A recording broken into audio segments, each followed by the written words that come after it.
అభి గుడికి వస్తాడు. అలాగే స్వర కూడా అదే గుడికి వచ్చి దర్శనం చేసుకుంటుంది. ఇక స్వర అయితే అభి చుట్టూ వెతుకుతూ ఉంటుంది. ఆ వెతుకుతూ ఉండడం చూసి అక్కడ ఉన్న అభి అయితే ఏంటి ఏం వెతుకుతున్నావు అని చెప్పి అడుగుతూ ఉంటాడు. దాంతో స్వర అయితే అదేనండి ఈరోజు మన బాబు బర్త్డే కదా, మన బాబు ఎక్కడా అని వెతుకుతున్నానని చెప్పి అంటుంది. అది వినగానే అభి ఒక్కసారికి షాక్ అయ్యి అలా ఉండిపోతాడు. ఏంటి మన బాబు అంటున్నావేంటి, నీకేమైనా పిచ్చా అని చెప్పి అంటాడు. అదేంటండి అలా అంటారు, మన బాబు ఎక్కడ ఉన్నాడని వెతుకుతుంటే మీరు అలా అంటారేంటండి అని చెప్పి అంటూ ఉంటుంది. అది వినగానే అభి షాక్ అయ్యి అలా ఉండిపోతాడు.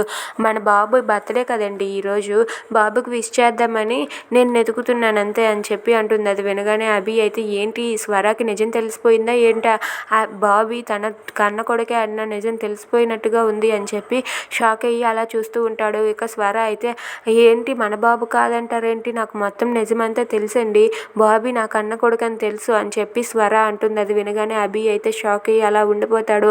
అసలు స్వరకి ఈ విషయం ఎలా తెలిసింది, స్వరకి ఈ విషయం తెలియడానికి గల కారణం ఎవరు, ఆ స్వరకి కానీ ఇప్పుడు ఈ విషయం తెలిసిందంటే బాబీని అస్సలు వదలదు, బాబీని తన వైపే తిప్పుకుంటుంది అని చెప్పి అభి అయితే కంగారు పడుతూ ఉంటాడు. If you like this video please like, share and subscribe. Thanks for watching.